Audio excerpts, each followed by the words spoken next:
Антибак-тахограф, датчик колейки – лучшие мобильные приложения для успешной и безопасной работы в дальнобое. Ищите в Google Play и App Store. Привет всем, вы на канале Tracker in Scandinavia, и мы продолжаем видео по дорогам Норвегии. Да, сегодня у меня одна из тоже красивых дорог, маршрутов, и она еще особенная. Чем особенная, я расскажу вам немного позже. Вот. А значит, сейчас у нас 3 августа. Я не знаю, когда я смогу выложить это видео, так как у меня сейчас проблемы с интернетом. Но, конечно же, постараюсь в ближайшее время, в пару недель я его выложить. Но сегодня я проснулся и чувствую, скоро будет зима. И сейчас я, значит, крадусь вверх, в горы. И температура у меня 6 градусов тепла. Вот такая вот погодка. Давайте я вам покажу. То скажете, что сочиняю. Значит, видите, да, вон 6 градусов. Время 9:57, но это литовское время. Значит, отнимаем час, получим норвежское. Ну, то есть норвежское, европейское, оно одинаковое время. Получится, 9 часов утра. 9 часов утра, 6 градусов. Я сейчас на высоте 746 метров, ну и как бы еду вверх. И, собственно, нечего смотреть на меня. Начнем мы смотреть дорогу. Вот у нас последний подъемчик будет. Также вот площадка находится перед местом, где закрывают дорогу, собирают машину в колонны зимой. И, собственно, почему такая температура низкая? Потому что недалеко от меня, конечно, образно говоря, находится самый большой ледник в континентальной Европе. Да. Значит, я вам прочитаю его название, потому что его не выговорить. Значит, ледник Йостедальсбрен. Йостедальсбрен. Я напишу в описании его название и там пару ссылочек кину по его информации. И значит, также на основании этого ледника был создан национальный парк с тем же названием Йостедальсбрен. Вот. И, конечно же, здесь это все будет по левой стороне у меня. Да, нахожусь я на 15-й дороге. Это западная у нас часть Норвегии. Я также в описании, значит, оставлю маршрут на карте, где вы поймете, в какой я части нахожусь. Так вам будет, я думаю, более понятно, чем я сейчас буду какие-то называть вам регионы и непонятные слова. Я думаю, мало вам что-то они дадут. Вот.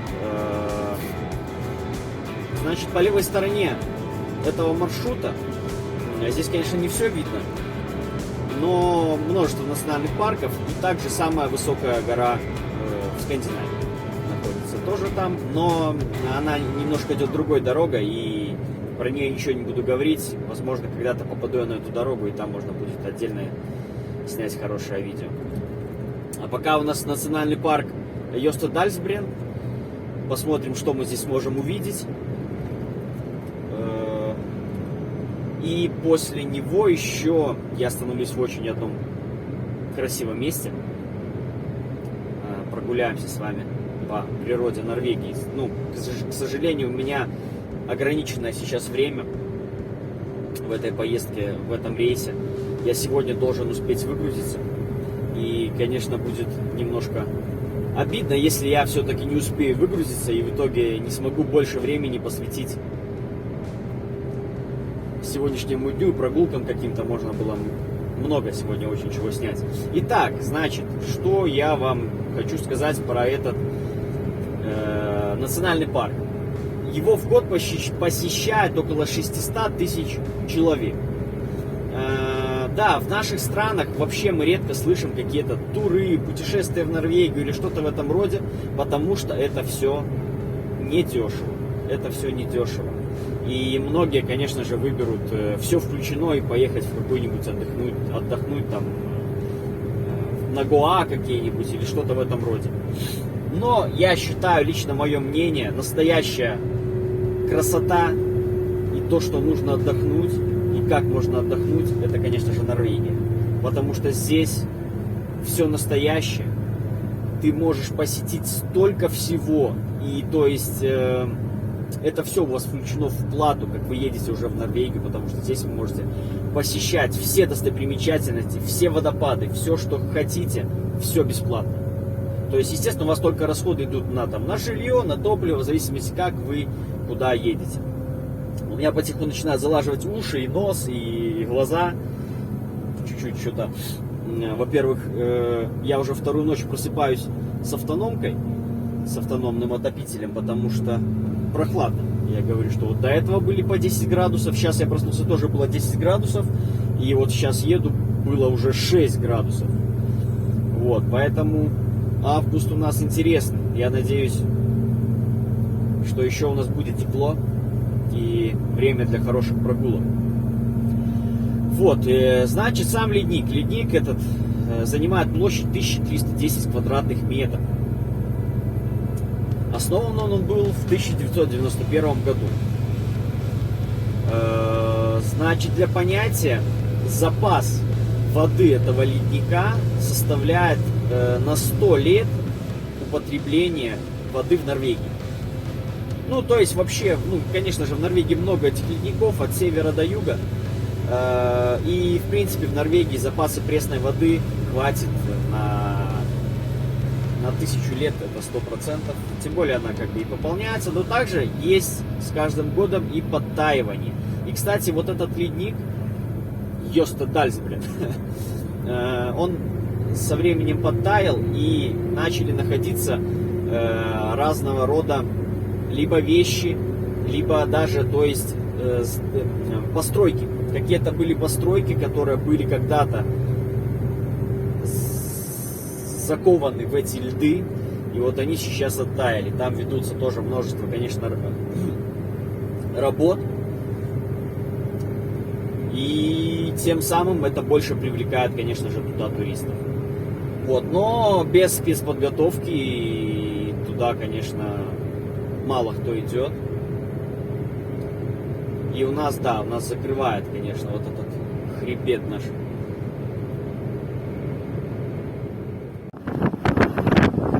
Это как бы только начало. Это просто вот как бы снег на вершинах гор. И дальше за этой горой, туда дальше идет этот весь парк. И там дальше все эти ледники. К сожалению, с этой дороги конкретно этого ледника не видно.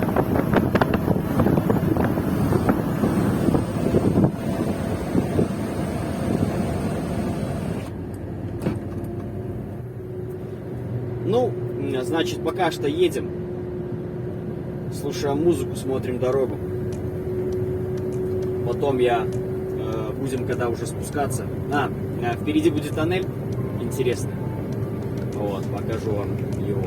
То есть, так что наслаждаемся пейзажем.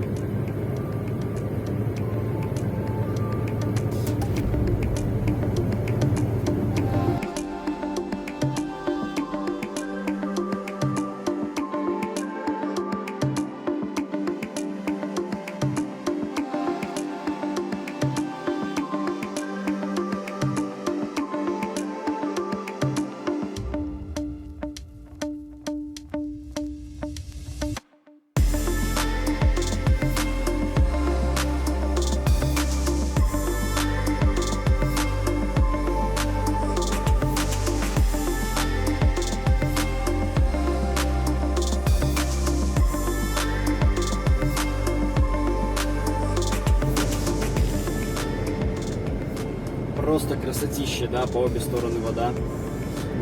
И, кстати, возможно, то, что мы вообще ничего-то не увидим ледника, может быть, я и ошибался.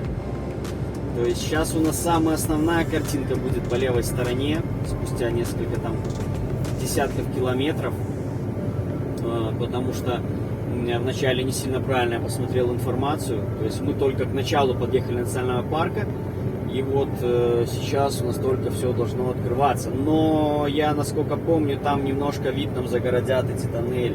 Ну ладно, смотрим, что у нас по факту выйдет здесь.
Так, видите, какая могучая гора. Сейчас мы проедем эту гору насквозь по тоннелю.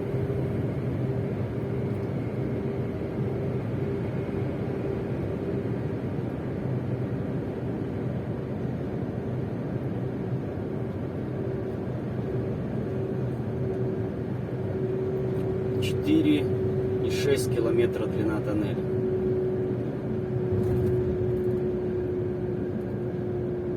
И 4 высота его.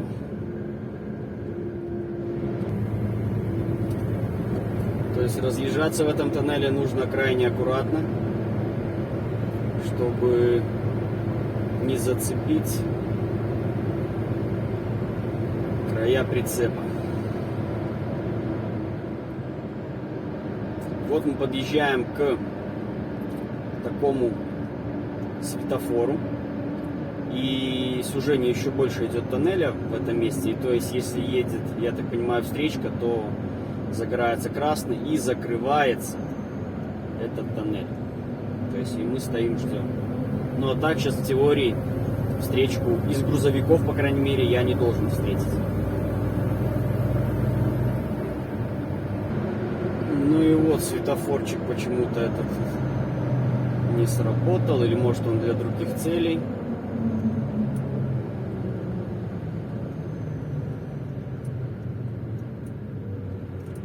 И слаживать надо, наверное, зеркала. Нет, не будем слаживаться.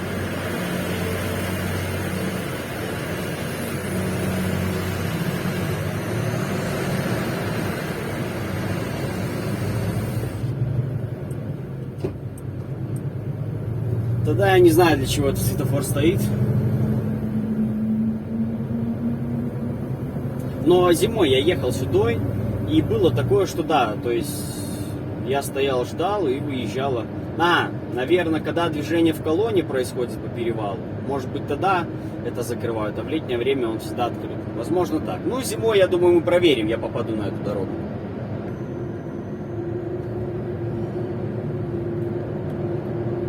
Ну правильно, с этой стороны вообще не было никакого у нас светофора.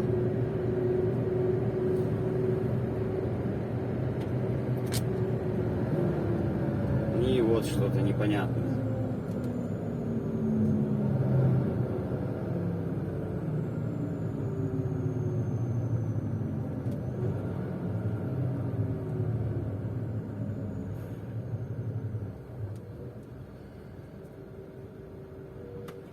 Что нам мужик скажет, чем будем стоять или нет?